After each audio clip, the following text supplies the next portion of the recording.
One of my favorite memories from when I was a camp counselor was a time that I was sitting around with a group of kids, and the coworker of mine that spoke English, who would help me translate at times if we were doing certain activities with the kids that hand gestures just weren't enough, we ended up just starting to tell jokes, like the Laffy Taffy popsicle stick type jokes.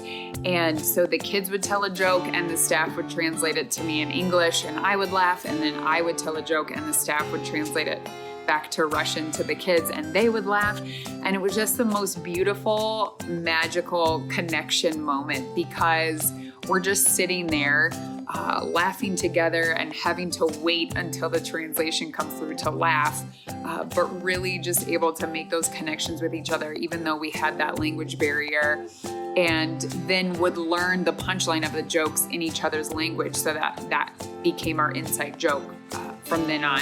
And I just remember that so vividly, of just laughing together and being alike in that common experience at that time.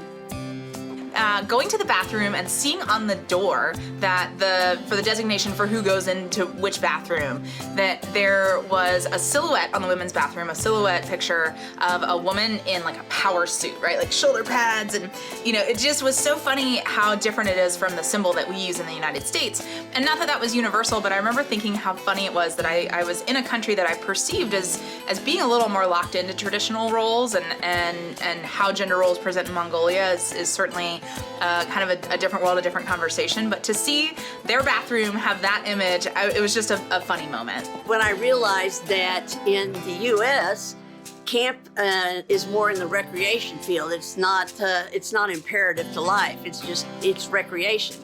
When I see the ICF, one of the first things I noticed was that in most of the places, if not all of the places, it was associated with the school system.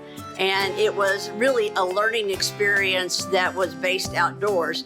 Even the summer camp, not in winter camp, but the summer camp was definitely part of educating.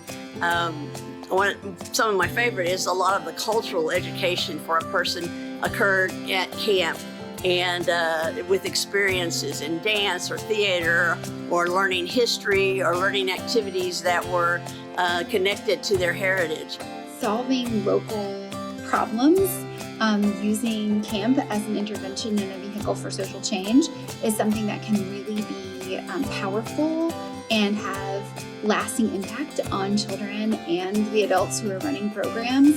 And using the techniques and approaches and interventions that camp gives us really does accelerate social change in places around the world where kids really need support to make those changes and feel empowered to lead into the future. And I learned that by having a great partnership with Impumi, our country director in South Africa.